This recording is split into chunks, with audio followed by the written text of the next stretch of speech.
Hello students, आज हम discuss करने जा रहे हैं स्कैटरिंग ऑफ लाइट। इससे पहले वाली वीडियोस में हमने दो और फिनोमिनास किए थे। डिस्पर्जन हमने किया था और एटमॉस्फेरिक रिफ्रैक्शन हमने किया था। आज हम थर्ड और लास्ट कंसेप्ट करेंगे इस चैप्टर का, जो है स्कैटरिंग ऑफ लाइट। मीनिंग क्या है स्कैटरिंग का? जनरली लाइट को अलग अलग रैंडम डायरेक्शन में फेंक देना, एक तरीके से ऐसे बिखेर देना, कहीं पे भेज देना या टकरा के उसका रैंडमली डायरेक्शन में मुड़ जाना, क्या कहलाता है? हमारे पास स्कैटरिंग कहलाता है। जब लाइट चल रही होती है तो उसके रास्ते में बड़े सारे पार्टिकल्स आ जाते हैं। अब उन पार्टिकल्स के आने की वजह से उसको जब अपना पाथ टोटली डाइवर्ट करना पड़े तो उसको बोलते हैं स्कैटरिंग। जैसे कि एग्जांपल भी हम लेते हैं कि आप कोई गाड़ी या फिर कार लेके जा रहे हो किसी गली में से, और सामने रोड पे अगर 2-3 ईंटें पड़ी हो तो आप जो है उन ईंटों से डरोगे थोड़ी ना। आपके पास इतनी बड़ी कार है तो 2-3 ईंटों के ऊपर से तो उतर जाएगी, तो आप उसके ऊपर से उतार के सीधा निकल जाते हो। इसका मीनिंग ये हुआ कि आपके रास्ते में आने वाली जो बाधा थी, जो ऑब्स्टेकल था, उनका साइज बहुत कम था, इसलिए आपको कोई प्रॉब्लम नहीं हुई, आपके रास्ते में कोई रुकावट नहीं आई, आप सीधा चले गए। लेकिन नेक्स्ट डे जब आप कार लेके जा रहे हो तो आपके उसी रास्ते पर किसी ने इतना बड़ा पत्थर रख दिया जितनी बड़ी आपकी कार है। क्या अब आप उस पत्थर के ऊपर से कार उतार सकते हो? Then answer is no. क्यों? क्योंकि अब वो जो बाधा आपके रास्ते में आई है, जो प्रॉब्लम आपके रास्ते में आई है, उसका साइज भी आपकी कार के साइज के कंपैरिजन है, या तो इक्वल है या उससे बड़ा है। तो जब ऐसा हो जाता है कि लाइट के रास्ते में जो लाइट की वेवलेंथ है उसी के साइज का या उससे बड़े साइज का कोई पार्टिकल रास्ते में आ जाए, तो फिर लाइट को क्या करना पड़ता है? अपना पाथ चेंज करना पड़ता है, मुड़ के वो दूसरे रास्ते पे चली जाती है। जैसे अब गाड़ी के सामने वो इतना बड़ा पत्थर आ गया तो अब गाड़ी तो क्रॉस करा नहीं सकते, तो आप क्या करोगे? या तो लेफ्ट लोगे या फिर राइट लोगे। वही सेम चीज़ क्या कहलाती है? स्कैटरिंग कहलाती है। तो क्या लिखेंगे इसमें? देखिए जरा, scattering of light means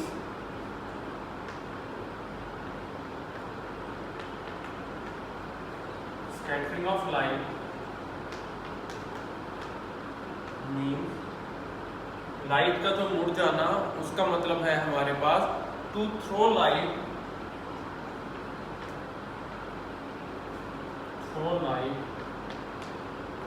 in randomly direction, किसी भी वेरियस रैंडम डायरेक्शन में, in various random direction. Light को रैंडमली किन्हीं अलग अलग डायरेक्शंस में फेंक देना ही क्या कहलाता है? स्कैटरिंग कहलाता है। स्कैटरिंग को और अच्छे से समझने के लिए एक इफेक्ट भी है, हमने 9th क्लास में भी किया हुआ है इसको, वो हम करेंगे, जिसका नाम है टिंडल इफेक्ट। देखिए टिंडल इफेक्ट होता क्या है?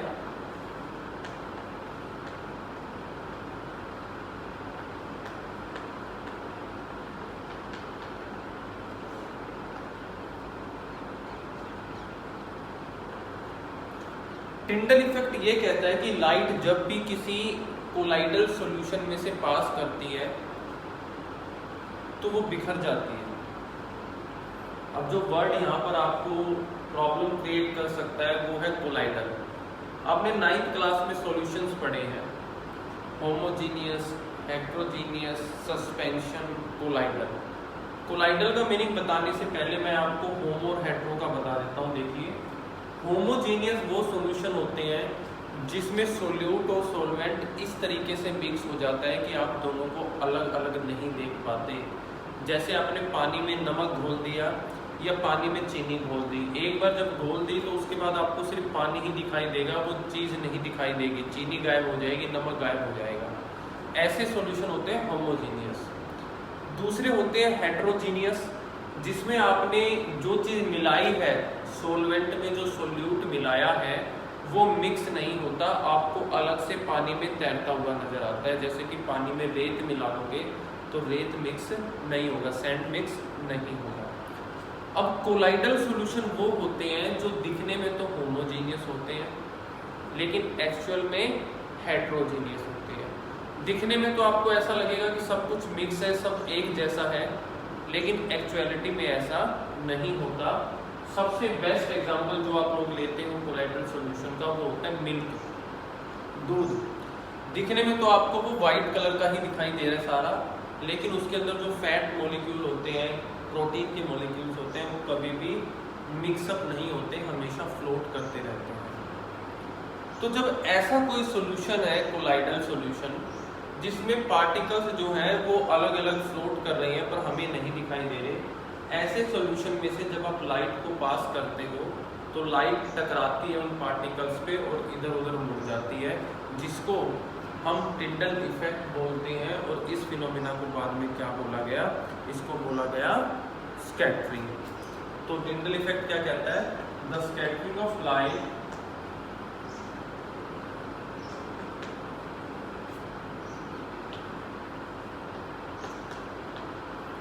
scattering of light by particle in its path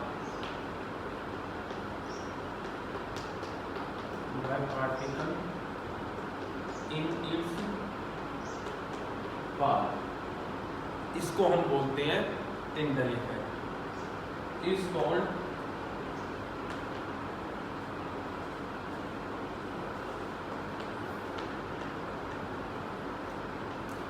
जो चीज आपको याद रखनी है यहाँ पर इजी इसको माइंड में सेटअप करने के लिए, वो है कि wavelength is inversely proportional to scattering. अगर एक वर्ड आपको याद हो तो मैंने पहले भी आपको ये फॉर्मूला लिखवाया था, वहां पर मैंने स्कैटरिंग की जगह डेविएशन लिखा था। उसका मीनिंग भी मुड़ जाना होता है, स्कैटरिंग का मीनिंग भी मुड़ जाना होता है। जिस कलर की वेवलेंथ जितनी ज़्यादा होगी वो उतना कम स्कैटर्ड होगा, जिस कलर की वेवलेंथ जितनी कम होगी वो उतना ज़्यादा स्कैटर्ड होगा। रेड की वेवलेंथ सबसे ज़्यादा है इसलिए रेड सबसे कम मुड़ेगा। हम ये भी कह सकते हैं दूसरे शब्दों में कि रेड को अपने साइज के पार्टिकल रास्ते में मिलेंगे ही नहीं जिनसे टकरा के वो मुड़ सके। रेड की वेवलेंथ इतनी ज़्यादा है कि उसके साइज का पार्टिकल नहीं है रास्ते में, ये कह सकते हैं। लेकिन वॉयलेट की वेवलेंथ सबसे कम है तो वो सबसे ज़्यादा स्कैटर्ड होगा। तो वॉयलेट की वेवलेंथ इतनी कम है कि हर जगह उसके साइज के पार्टिकल उसको मिल जाएंगे, जिससे उसे अपना रास्ता बदलना पड़ता है। इस तरीके से हम ये कहते हैं कि wavelength inversely proportional to scattering, violet scattered more and red scattered least. Violet सबसे ज़्यादा स्कैटर्ड होता है जबकि रेड सबसे कम स्कैटर्ड होता है। दूसरा, स्कैटर्ड लाइट का क्या कलर होगा, लाइट स्कैटर्ड होके किस कलर की आ रही है, ये डिपेंड करता है साइज ऑफ स्कैटरिंग पार्टिकल, कि वो कितने बड़े पार्टिकल से टकराकर आई है। जैसे मान लीजिए वॉयलेट का साइज ये, उसके बाद इंडिगो का ये, ब्लू का ये, ग्रीन का ये, चार की हम बात कर लेते हैं, बी आई बी जी। ये वेवलेंथ बता दी मैंने इनको, मान लीजिए कि इसके वेवलेंथ का साइज जो है ये होगा, इसकी वेवलेंथ के अकॉर्डिंग साइज इतना होना चाहिए, इसकी वेवलेंथ के अकॉर्डिंग पार्टिकल का साइज इतना होना चाहिए, और इसकी वेवलेंथ के अकॉर्डिंग पार्टिकल का साइज इतना होना चाहिए। अब देखिए, अगर रास्ते में आपको पार्टिकल मिलता है इतना, तो क्या इंडिगो, ब्लू और ग्रीन इससे स्कैटर्ड होंगे? नहीं, वो पार्टिकल इनके कंपैरिजन में सीधा है, और अगर सीधा है, अगर 2-3 ईंटें पड़ी हैं रोड पे तो आप कार क्यों मोड़ोगे, आप तो ऊपर से निकाल के ले जाओगे, तो ये तो सीधा निकल जाएंगे। कौन स्कैटर्ड होगा? वॉयलेट। वो स्कैटर्ड होके बिखर जाएगा, वो आपकी बिखरने की वजह से आपकी आंखों में आके गिरेगा और आपको चीजें कैसी दिखाई देंगी? वॉयलेट दिखाई देंगी। अगर ब्लू स्कैटर्ड होके बिखर जाता और आंखों में ब्लू एंटर करता तो आपको चीजें कैसे दिखाई देती?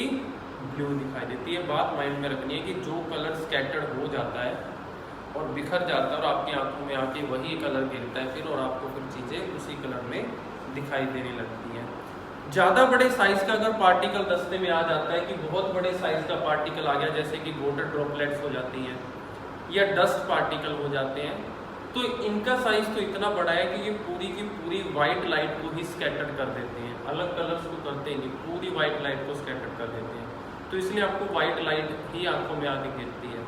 लेकिन जब बात करते हैं छोटे छोटे पार्टिकल्स की, एयर मॉलिक्यूल, गैसेस मॉलिक्यूल जो है वो इन कलर्स को स्कैटर कर पाते हैं। उनका साइज इतना छोटा है जिसकी वजह से फिर आपको अलग अलग कलर दिखाई देते हैं। उन्हीं कलरों के बेस पे 3 एप्लीकेशन करने जा रहे हैं हम स्कैटरिंग की। ध्यान से आपने समझना है, 3 एप्लीकेशन है स्कैटरिंग की। उन 3 एप्लीकेशंस को कलर के थ्रू ही डिस्कस किया गया है। और पहली एप्लीकेशन हम ये करने जा रहे हैं जिसमें क्वेश्चन आपसे पूछा गया है कि वाई स्काई इज ब्लू। पहली एप्लीकेशन कि स्काई का कलर ब्लू ही क्यों होता है। आपको स्काई जो है वो येलो क्यों नहीं दिखाई दे रहा, इंडिगो क्यों नहीं दिखाई दे रहा, ग्रीन क्यों नहीं दिखाई दे रहा, ब्लू ही क्यों दिखाई देता है। तो देखो, जब सनलाइट पास होती है एटमॉस्फेयर में से तो जो बड़े बड़े वेवलेंथ वाले कलर हैं, बड़ी वेवलेंथ किसकी होती है, जैसे रेड है, उससे कम ऑरेंज है, उससे कम येलो है, तो ये जो कलर है इनको इनके साइज के पार्टिकल रास्ते में नहीं मिलते, इसलिए ये तो सीधा निकल जाते हैं। लेकिन जो दूसरे पार्टिकल रह जाते हैं एयर में, जैसे कि नाइट्रोजन है, ऑक्सीजन है, ये जो मॉलिक्यूल एयर में सबसे ज़्यादा पाए जाते हैं, इनका साइज जो है वो किसकी वेवलेंथ के कंपैरिजन पाया गया है, ब्लू कलर की वेवलेंथ के कंपैरिजन में पाया गया है कि जितनी ब्लू की वेवलेंथ है, नाइट्रोजन और ऑक्सीजन जो मॉलिक्यूल्स हैं उनका साइज भी उसी के बराबर है। तो इसलिए ब्लू कलर जैसे ही उनके सामने आता है तो उनसे टकरा के क्या हो जाता है, स्कैटर्ड हो जाता है, चारों तरफ बिखर जाता है। और उस बिखरने की वजह से अभी आपको बताया, जब ब्लू कलर ऑक्सीजन नाइट्रोजन जैसे मॉलिक्यूल पे टकरा के स्कैटर्ड हो जाता है, बिखर जाता है, तो हमारी आंखों में आके गिरता है और इसीलिए हमें सारी चीज़ें आसमान के अंदर क्या दिखाई देती हैं, ब्लू दिखाई देती हैं। तो इसको लिखेंगे कैसे, समझ तो हमने लिया। जो कलर दिखाई दे रहा है सिंपल सा माइंड में आइडिया रखो कि वही कलर स्कैटर होकर आंखों में आ रहा है, यानी कि वो उसी के साइज के पार्टिकल रास्ते में मिले, बाकी सारे तो इधर उधर हो गए, स्ट्रेट चले गए, वो कहीं टकराए नहीं। तो ब्लू आ रहा है तो इसका मीनिंग है ब्लू ही टकराया होगा। लेकिन लिखेंगे कैसे, तो लिखो the scattering of blue components, the scattering of blue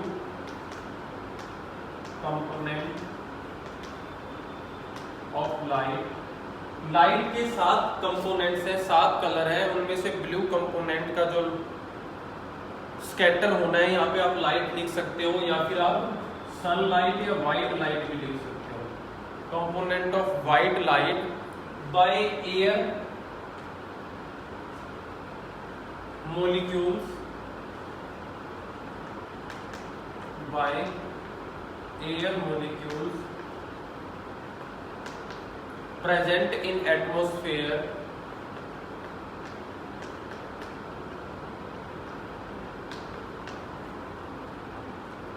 cause, क्या cause करता है, the blue color of sky, causes blue colour of sky. आप सिंपल ये आंसर लिख सकते हो। अगर आपसे एग्जाम में पूछा जाता है व्हाई स्काई इज ब्लू, तो आप लिखोगे scattering of blue component of white light, किसके थ्रू, एयर मॉलिक्यूल्स के थ्रू, जो कि एटमॉस्फेयर में पाए जाते हैं। एयर मॉलिक्यूल्स में मैं आपको बता देता हूँ, मेनली नाइट्रोजन और ऑक्सीजन ब्लू कलर को स्कैटर करते हैं, तो वो फिर एटमॉस्फेयर में क्या कॉज करते हैं, ब्लू कलर कॉज करते हैं। ये फर्स्ट एप्लीकेशन। सेकंड एप्लीकेशन है हमारी कि आउटसाइड द अर्थ, अर्थ के बाहर स्पेस जो है वो बिल्कुल डार्क है, ब्लैक बोल सकते हो आप। Second application is outside the earth space is dark और ब्लैक। या हम ये भी कह सकते हैं, क्वेश्चन आपकी बैक एक्सरसाइज में है कि for an astronaut the space is seems to be dark. एक एस्ट्रोनॉट जब स्पेस में जाता है तो उसे सब जगह अंधेरा ही दिखाई देता है, डार्क ही दिखाई देता है। उसका क्या रीजन है, वो सेम चीज यही है कि अर्थ के आउटसाइड में स्पेस जो है डार्क या ब्लैक, ऐसा क्यों है? देखिए अर्थ से आउटसाइड में ये आपको भी पता है कि वैक्यूम की स्टेज है। वैक्यूम का मीनिंग है कि वहां पर कोई भी एयर नहीं है, कोई एटमॉस्फेयर नहीं है। जब कोई एयर नहीं है तो फिर कोई मॉलिक्यूल्स भी नहीं है। जब कोई मॉलिक्यूल ही नहीं है तो रास्ते में कोई रुकावट ही नहीं है, और जब कोई रास्ते में रुकावट ही नहीं आ रही, कोई एयर मॉलिक्यूल ही नहीं आ रहा, तो कोई चीज़ टकरा के जाएगी कहाँ पे? तो किसी चीज़ पे टकराएगी नहीं तो वो कहीं पे जाएगी नहीं। तो जब कोई कलर उस पर टकराएगा नहीं, कहीं जाएगा नहीं, तो स्ट्रेट ट्रेवल कर रही है। जब स्ट्रेट ट्रेवल कर रही है तो आपकी आंखों में आके वो नहीं गिरेंगे। जब आपकी आंखों में गिरेंगे ही नहीं तो आपको सारी चीज़ें कैसे दिखाई देंगी?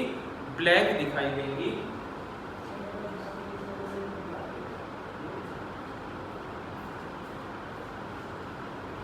सारी चीजें आपको जो है वो ब्लैक दिखाई देंगी। जब ब्लैक दिखाई देंगी सारी चीजें तो इसका मीनिंग है कि वहां पर फिर कोई भी कलर नहीं है। जब आंखों में आपको दिख रही सब क्या रहा है? ब्लैक ब्लैक नजर आ रहा है। क्यों? क्योंकि कोई भी कलर जो है किसी भी पार्टिकल से टकराया ही नहीं, पार्टिकल है ही नहीं। जब टकराएगा नहीं तो बिखरेगा ही नहीं, बिखरेगा नहीं तो आपकी आंखों में आएगा ही नहीं। तो हम क्या लिखेंगे? This is because, this is because there is no atmosphere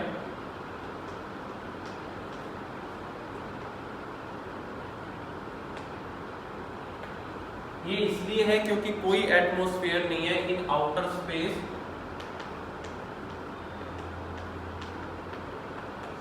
there is no atmosphere in outer space to scatter sunlight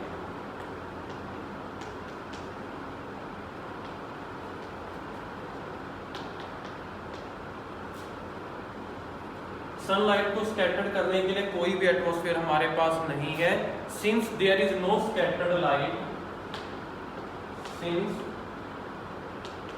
there is know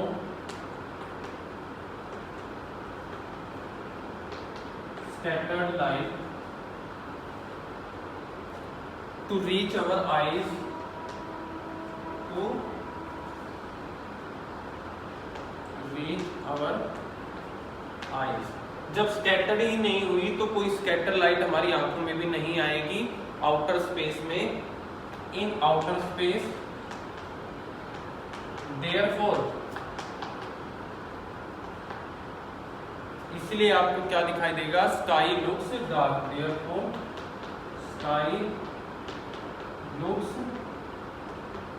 dark, इसलिए स्काई जो है वो डार्क दिखाई देता है। ठीक है, ये सेकंड एप्लीकेशन। एक थर्ड एप्लीकेशन भी है हमारे पास, वो क्या है? वाई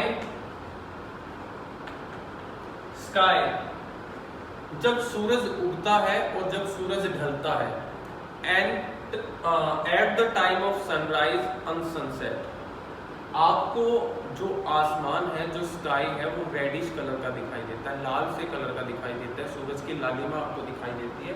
उसका रीजन आपसे पूछ रखा है कि वाई सन, लिख सकते हो आप इसको, स्काई की जगह आप लिखो वाई सन अपीयर्स रेड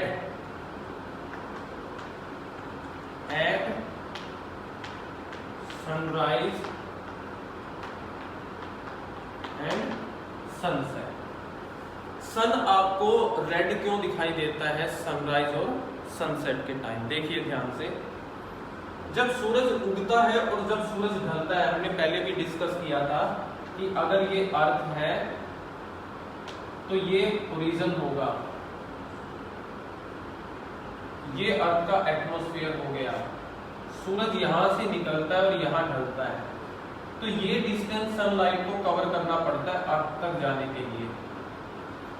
ये डिस्टेंस बाकी दूसरी जो पोजीशन होंगी सन की, सन यहाँ पर भी आएगा, यहाँ भी आएगा, यहाँ भी आएगा, इन सब पोजीशंस के कंपैरिजन में अगर ये एटमॉस्फेयर है तो ये वाला डिस्टेंस सबसे ज्यादा, देखो यहाँ पे इतना डिस्टेंस है, यहाँ पे इतना, यहाँ पे इतना। लेकिन जब बात होरिजन की आती है तो सबसे ज्यादा डिस्टेंस सन की लाइट को कवर करना पड़ता है। जब सन होरिजन पे होता है तो लाइट को सबसे ज्यादा डिस्टेंस कवर करना होता है अर्थ पे जाने के लिए। जितना ज़्यादा डिस्टेंस कवर करेंगी वो इन लेयर्स में, अब इन लेयर्स में पार्टिकल पाए जाते हैं, जितना ज़्यादा वो डिस्टेंस कवर करेंगी उतने ज़्यादा एयर पार्टिकल फेस करने पड़ेंगे। लार्ज वेवलेंथ के पार्टिकल्स उनको फेस करने पड़ जाते हैं, जिसकी वजह से जो छोटी वेवलेंथ के सारे कलर्स हैं वो तो पहले ही बिल्कुल स्कैटर्ड आउट अवे हो जाते हैं आपके पॉइंट ऑफ व्यू से, लाइन ऑफ साइट से। सिर्फ आपकी लाइन ऑफ साइट में कौन सा कलर रह जाता है जिसकी वेवलेंथ सबसे ज़्यादा है, वो फाइनली स्कैटर्ड होता है, जो कि रेड है, और स्कैटर्ड होके बिखरता है और आपकी आंखों में आके गिरता है, जिसकी वजह से आपको जो है वो सन कैसा दिखाई देता है, रेडिश दिखाई देता है। इसको लिखेंगे कैसे वो देख लीजिए। देखिए, at the time of sunrise and sunset, at the time of sunrise and sunset, when the sun is near the horizon, when the sun is near the horizon, horizon पे जब होता है सन तो sunlight has to travel, sunlight has to travel, sunlight को सबसे ज्यादा distance cover करना पड़ता है, has to travel the greatest distance,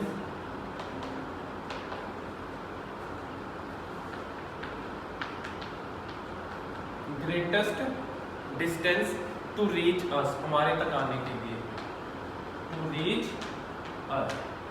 तो इसलिए ज्यादा पार्टिकल फेस करने पड़ेंगे ड्यूरिंग दिस डिस्टेंस, इस डिस्टेंस के दौरान जो ब्लू कलर है वो बिल्कुल दूर चला जाता है स्कैटर होके।